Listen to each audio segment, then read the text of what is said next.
जैसा कि आप सभी को पता है, हमने HSSC की PYQ सीरीज स्टार्ट की हुई है, जिसमें हमने हरियाणा के जितने भी पुराने एग्ज़ाम हुए हैं उन सभी में जितने भी प्रीवियस ईयर क्वेश्चन पूछे गए हैं उनको हम कंप्लीट कर रहे हैं। ऐसे ही हमने ज्योग्राफी और पॉलिटी की सीरीज स्टार्ट की हुई है और आगे हम ऐसे ही 1 बाय 1 सभी सब्जेक्ट्स के लिए ये सीरीज लेके आएंगे। ऐसे ही हमने पॉलिटी के 2 भाग देख चुके हैं हम। अब ये तीसरा भाग है। देख इसका पहला क्वेश्चन क्या है। लोकसभा के स्पीकर के चुनाव की तिथि डैश द्वारा निर्धारित की जाती है। तो ये उक्त में से कोई नहीं, क्योंकि लोकसभा का महासचिव इस तिथि की सूचना प्रत्येक सदस्य को भेजता है और यह तिथि राष्ट्रपति द्वारा निर्धारित की जाती है। तो इसमें से आंसर कोई नहीं होगा इसका, क्योंकि इसमें भारत के राष्ट्रपति कहीं भी नहीं दिया हुआ। नेक्स्ट क्वेश्चन है, प्रधानमंत्री की नियुक्ति के समय राष्ट्रपति को चुनते हैं। तो प्रधानमंत्री की नियुक्ति के समय जो राष्ट्रपति है वो सबसे पहले लोकसभा के बहुमत दल और गठबंधन के नेता को चुनते हैं और उनको ही प्रधानमंत्री बनाया जाता है। तो ऑप्शन सी। वह इकलौता व्यक्ति जिसने 2 बार भारत के कार्यवाहक प्रधानमंत्री के रूप में काम किया है। तो ये थे गुलजारी लाल नंदा। Option C. इन्होंने 1964 में वे जवाहरलाल नेहरू और 1966 में लाल बहादुर शास्त्री की मृत्यु के बाद इन्होंने 13 दिवसीय कार्यकाल के लिए भारत के कार्यवाहक प्रधानमंत्री के रूप में इन्होंने काम किया था। कौन? गुलजारी लाल नंदा ने। नेक्स्ट क्वेश्चन है, भारतीय राष्ट्रपति पर संसद द्वारा किस अनुच्छेद के तहत महाभियोग चलाया जा सकता है। तो ये आर्टिकल 61 के राष्ट्रपति पर संसद द्वारा महाभियोग चलाया जा सकता है। और ये कब चलाया जाएगा? जब कोई राष्ट्रपति संविधान का उल्लंघन करेगा और उसके ऊपर संविधान के उल्लंघन के आरोप लगाया जाता है, तब भारत के राष्ट्रपति के ऊपर महाभियोग का मुकदमा चलाया जा सकता है। नेक्स्ट क्वेश्चन है, लोकसभा और विधानसभा के निर्वाचित प्रतिनिधियों का कार्यकाल कितना होता है। तो ये होता है 5 साल का। Option C. और इसमें हमें ये भी याद रखना है, लोकसभा को निचला सदन बोलते हैं और राज्यसभा को ऊपरी सदन भी हम बोलते हैं। और इसमें ये याद रखना है, लोकसभा के प्रतिनिधियों का जो कार्यकाल है वो 5 वर्ष का है और राज्यसभा के विधान परिषद के सदस्यों का कार्यकाल 6 साल का होता है। इसमें पूछा है लोकसभा और विधानसभा के निर्वाचित सदस्यों का, तो ये 5 साल है। अगर पूछ लेता राज्यसभा का तो आंसर होता 6 साल। नेक्स्ट क्वेश्चन है, राष्ट्रपति को पद की शपथ किसके द्वारा दिलाई जाती है। तो ये भारत के chief justice of supreme court of India, इनके द्वारा ये शपथ दिलाई जाती है राष्ट्रपति को। और भारत के चीफ जस्टिस कौन है इस टाइम? तो ये है सूर्यकांत। इनका नाम क्या है? सूर्यकांत। और ये 53वें नंबर के चीफ जस्टिस ऑफ इंडिया है। अगर हम हरियाणा की बात करें तो हरियाणा के हैं शील नागू। ये भी आपने याद रखना है, ये चीफ जस्टिस ऑफ हरियाणा है।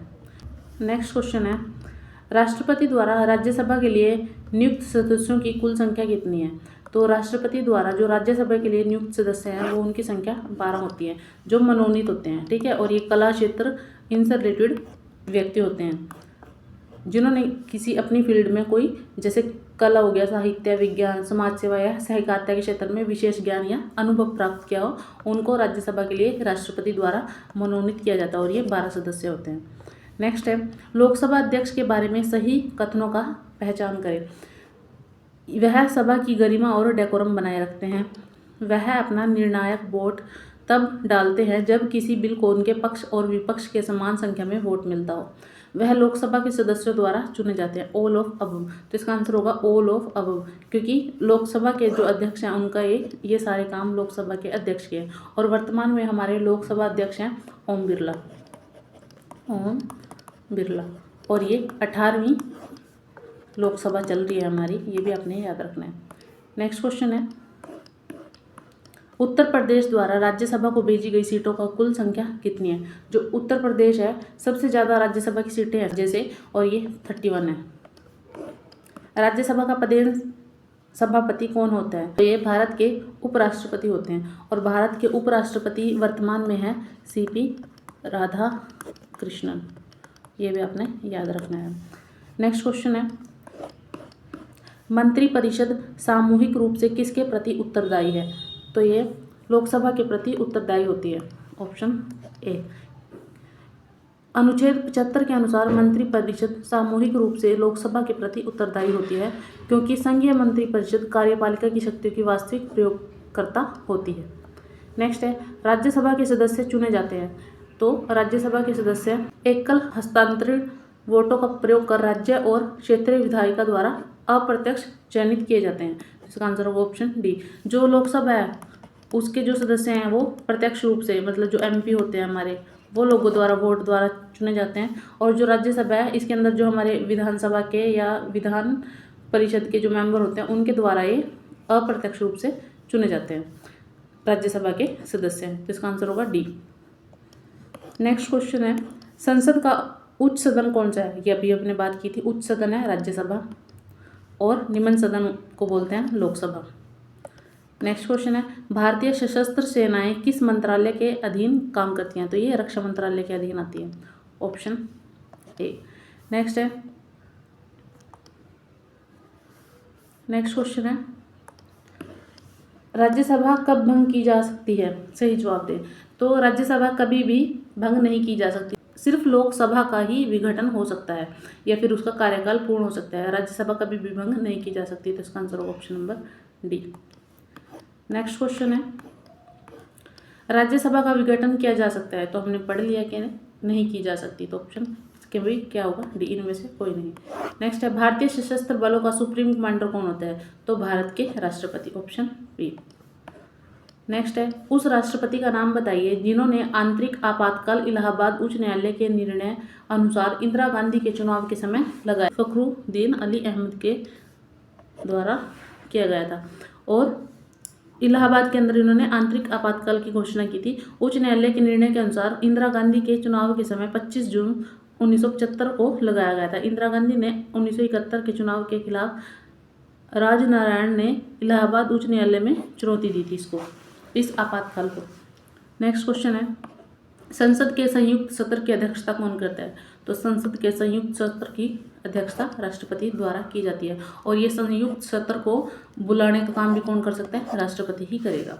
उसके बाद है, भारत के राष्ट्रपति द्वारा राज्यसभा के कितने सदस्य नियुक्त किए जाते हैं? तो ये अभी हमने पढ़ा था, ये 12 सदस्य होते हैं जो कला, क्षेत्र, विज्ञान इनसे होते हैं। नेक्स्ट क्वेश्चन है, किसी राज्य में प्रथम राष्ट्रपति शासन की अवधि क्या है? तो राष्ट्रपति शासन जो लगता है वो 6 महीने के लिए लग सकता है। उसके बाद है, राज्यसभा के सदस्य का कार्यकाल कितना निर्धारित किया गया है? तो राज्यसभा के सदस्यों का कार्यकाल होता है 6 साल का और लोकसभा के सदस्यों का होता है 5 साल का। सरकार की कौन सी प्रणाली में सरकार को संसद के द्वारा पारित अविश्वास प्रस्ताव से हटाया जा सकता है? तो संसदीय प्रणाली के तहत सरकार को अविश्वास प्रस्ताव से हटाया जा सकता है और दोबारा से चुनाव कराए जा सकते हैं। राज्यसभा की सीटों का वितरण वर्णित किया गया है भारतीय संविधान की कौन सी अनुसूची में? तो ये 4थी अनुसूची में है जो राज्यसभा की सीटों के बारे में है। और आपने एक चीज़ और याद रखनी है, जो राज्यसभा है उसमें जो टोटल सीट है वो 245 है। अगर लोकसभा की बात करूँ मैं तो उसके अंदर 543 सीट हैं। नेक्स्ट है, संसद के किस समय के दौरान कोई भी सदस्य किसी भी मुद्दे पर बिना पूर्व सूचना के प्रश्न उठा सकता है? तो ये शून्यकाल में कर सकता है, ऑप्शन डी आएगा इसका। और ये इसका टाइम होता है 12 से 1 बजे का। नेक्स्ट क्वेश्चन है, निम्नलिखित में से किस व्यक्ति ने भारत के उप प्रधानमंत्री के रूप में अपनी सेवाएं दी हैं? तो ये थे चौधरी देवीलाल, इन्होंने उप प्रधानमंत्री के रूप में भी काम किया है। आज़ादी के बाद में भारत में अब तक 8 उप प्रधानमंत्री नियुक्त किए जा चुके हैं। चौधरी देवीलाल 2 दिसंबर 1989 से 1 अगस्त 1990 तक उप प्रधानमंत्री रहे हैं और उप प्रधानमंत्री के पद का प्रावधान संविधान में नहीं किया गया है, ये भी आपने याद रखना है। तो इस क्वेश्चन का आंसर था चौधरी देवीलाल। नेक्स्ट है, निम्नलिखित में से कौन भारत के प्रत्यक्ष लोकतंत्र के साधन है? तो प्रत्यक्ष लोकतंत्र का साधन कौन है? ग्राम सभा। इन सारे में से संसद, विधानसभा, जिला पंचायत तो ग्राम सभा। नेक्स्ट है, निम्नलिखित कथनों पर विचार करें। राष्ट्रपति राज्य का मुखिया होता है। राष्ट्रपति केवल नाम मात्र की शक्तियों का प्रयोग करते हैं। बताना है कि कौन सा चयन सही है, 1 और 2। तो ये हमारे दोनों सही हैं, ऑप्शन ए। कथन 1 और 2 दोनों सही हैं, क्योंकि ये जो राष्ट्रपति है, प्रेसिडेंट है, वो पूरे देश का क्या है? मुखिया है। और राष्ट्रपति केवल नाम मात्र की शक्तियों का प्रयोग करते हैं, क्योंकि राष्ट्रपति हमेशा जो भी अपनी शक्तियों का प्रयोग मंत्रिपरिषद की सलाह के द्वारा ही करता है। अतः कथन दोनों सही हैं। भारत के प्रथम उपराष्ट्रपति कौन थे? तो भारत के प्रथम उपराष्ट्रपति सर्वपल्ली राधाकृष्णन थे, ऑप्शन डी। और इनका कार्यकाल 13 मई 1952 से 13 मई 1957 और तक था। ये भी आपने याद रखना है। नेक्स्ट है, संसद के 2 सदनों के संयुक्त सत्र का आह्वान कौन कर सकते हैं? ये अभी हमने ऊपर बात की थी। तो भारत के राष्ट्रपति जो दोनों सदनों का संयुक्त सत्र का आह्वान कर सकते हैं। नेक्स्ट क्वेश्चन है, भारत का नया अटॉर्नी जनरल किसे नियुक्त किया गया है? तो जब ये क्वेश्चन पूछा गया था उस टाइम थे मुकुल रोहतगी और अब वर्तमान में है आर वेंकटरमन। इनको याद रखना है आपने। नेक्स्ट है, भारत के संवैधानिक कार्यकारी प्रमुख कौन है? तो भारत के संवैधानिक कार्यकारी प्रमुख भारत के राष्ट्रपति होते हैं। नेक्स्ट है, राष्ट्रपति का अध्यादेश कितनी अवधि के लिए लागू रहता है? तो राष्ट्रपति का अध्यादेश ये 6 महीने तक, और ये भारत के संविधान का अनुच्छेद 123 राष्ट्रपति को अध्यादेश जारी करने का शक्ति प्रदान करता है। इसके अनुसार यदि संसद का सत्र ना चल रहा हो या राष्ट्रपति को यह संज्ञान हो कि किसी कानून की तत्काल आवश्यकता है तो वह अध्यादेश जारी कर सकता है। अध्यादेश की वैधता उसके प्रख्यापन की तारीख से 6 माह तक होती है। उसके बाद नेक्स्ट क्वेश्चन है, सबसे अधिक सदस्य राज्यसभा किस राज्य के हैं? ये भी क्वेश्चन हमने ऊपर पढ़ा था। तो उत्तर प्रदेश में सबसे ज़्यादा सदस्य हैं राज्यसभा के अंदर 31। अगर हम हरियाणा की बात करें तो हरियाणा के अंदर राज्यसभा के 5 सदस्य हैं और लोकसभा के 10 सीटें हैं। ये भी आपने याद रखना है। और विधानसभा की 90 सीटें हैं। नेक्स्ट है, भारत के नियंत्रक और महालेखा परीक्षक क्या की नियुक्ति किसके द्वारा की जाती है? तो जितनी भी बड़ी नियुक्तियां हैं वो सारी की सारी भारत के राष्ट्रपति द्वारा की जाती हैं। और अभी वर्तमान में जो हमारे क्या हैं भारत के नियंत्रक और महालेखा परीक्षक, ये है के संजय मूर्ति। ये भी आपने याद रखना है। और ये आर्टिकल 148 के अंतर्गत भारत के राष्ट्रपति द्वारा इनकी नियुक्ति की जाती है। इनका कार्यकाल 6 वर्षों या 65 वर्ष की आयु जो भी पहले हो, अगर 6 साल हो गया काम को तब भी इनका कार्यकाल समाप्त हो जाएगा, या फिर इनकी आयु 65 वर्ष हो गई हो तब भी इनका कार्यकाल समाप्त हो जाएगा।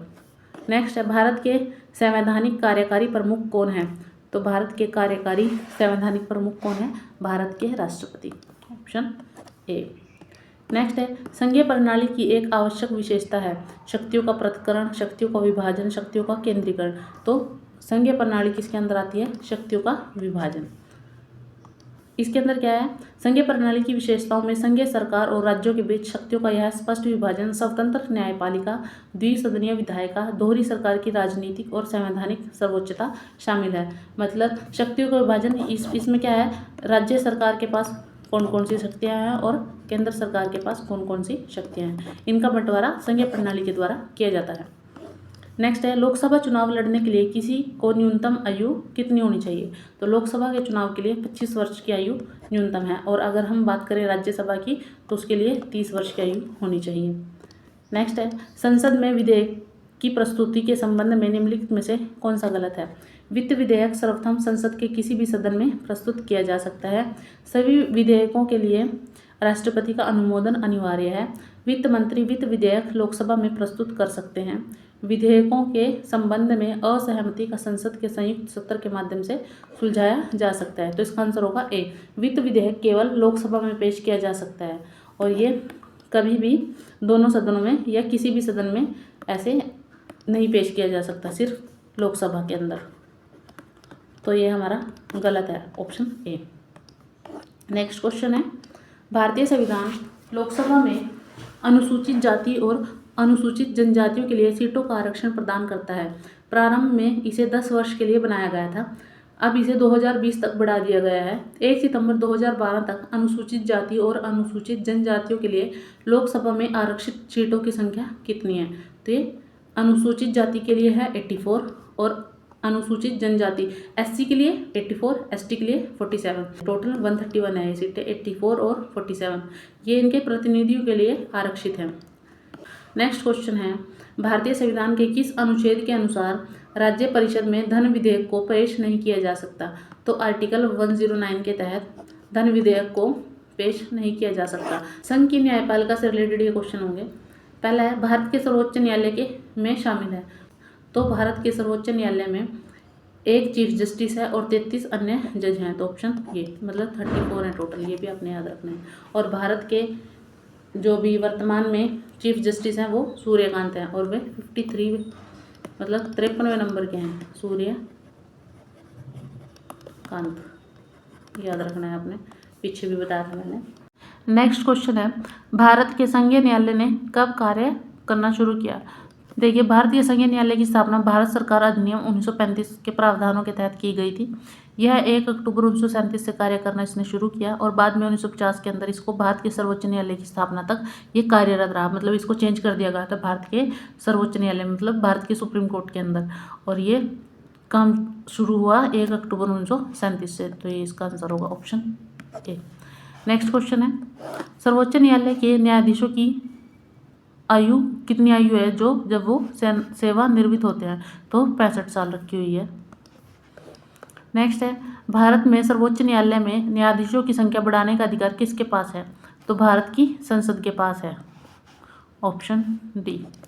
भारत के सर्वोच्च न्यायालय में न्यायाधीशों की संख्या बढ़ाने का अधिकार संसद के पास है। मूलतः उच्चतम न्यायालय के न्यायाधीशों की संख्या 8, 1 मुख्य व 7 अन्य न्यायाधीश। वह 2019 में संसद के उच्चतम न्यायालय की कुल न्यायाधीशों की संख्या 34 कर दी गई थी, जिसमें मुख्य न्यायाधीश व 33 अन्य न्यायाधीश हैं। ये भी हमने ऊपर पढ़ा है कि जो भारत का सुप्रीम कोर्ट है उसमें टोटल 34 जज हो सकते हैं, 1 चीफ जस्टिस और 33 अन्य न्यायाधीश। नेक्स्ट क्वेश्चन है, सुप्रीम कोर्ट के मुख्य न्यायाधीश की नियुक्ति कौन करता है? तो जितनी भी बड़ी नियुक्तियां हैं सभी भारत के राष्ट्रपति द्वारा की जाती हैं और ये आर्टिकल 124(2) के अनुसार की जाती है। नेक्स्ट है, भारत के सर्वोच्च न्यायालय की पहली महिला न्यायाधीश कौन थी? तो ये फातिमा बीबी थी, ये भी आपने याद रखना है, ऑप्शन ए। नेक्स्ट है, अभी वर्तमान में 3 महिला मुख्य न्यायाधीश हैं जो सर्वोच्च न्यायालय में, हिमा कोहली, बी.वी. नागरत्ना और बेला एम त्रिवेदी। ये 3 आपने याद रखनी है जो अभी वर्तमान में है।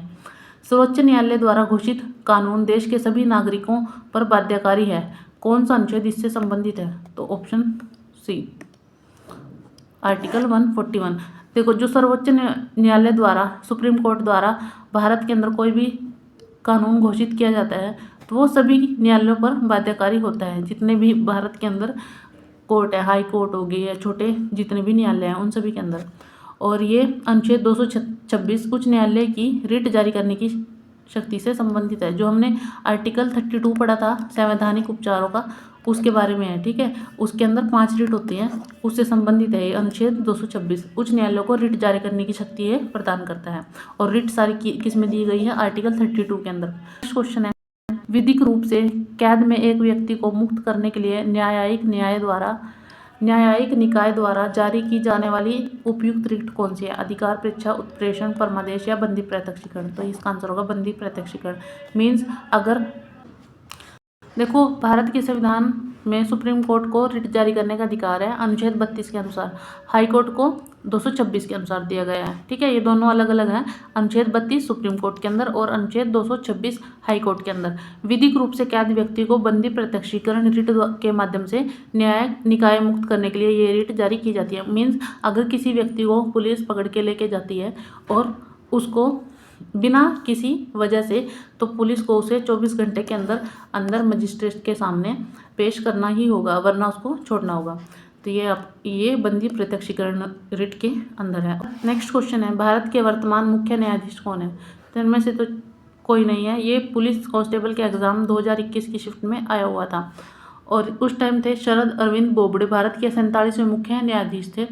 अभी वर्तमान की अगर हम बात करें तो 53वें न्यायाधीश हैं हमारे सूर्यकांत, जस्टिस सूर्यकांत, याद रखने हैं आपने। नेक्स्ट क्वेश्चन है, उच्च न्यायालय के न्यायाधीशों की नियुक्ति के अवसर पर राष्ट्रपति राज्यपाल से मशवरा लेते हैं। मतलब जब उच्च न्यायालय के अंदर न्यायाधीशों की नियुक्ति की जाती है तो राष्ट्रपति द्वारा की जाती है ये, और ये राज्यपाल से मशवरा लेते हैं।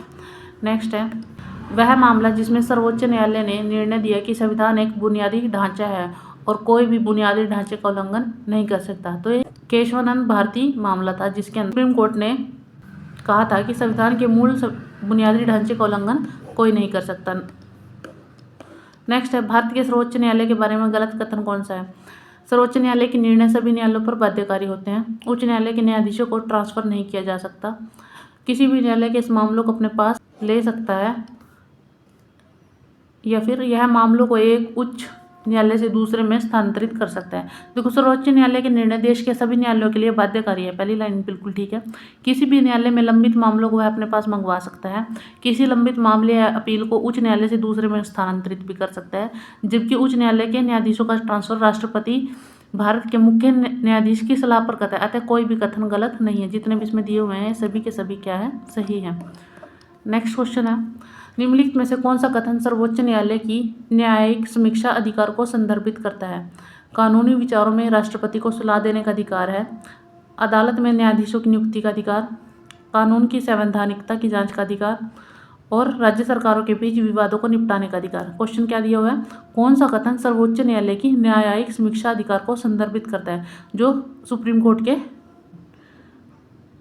जो जुडिशियल पावर है उनके रिव्यू के बारे में है। तो ये सर्वोच्च न्यायालय कानूनों की संवैधानिकता की जांच करने का अधिकार रखता है। तो ऑप्शन सी इसका आंसर होगा।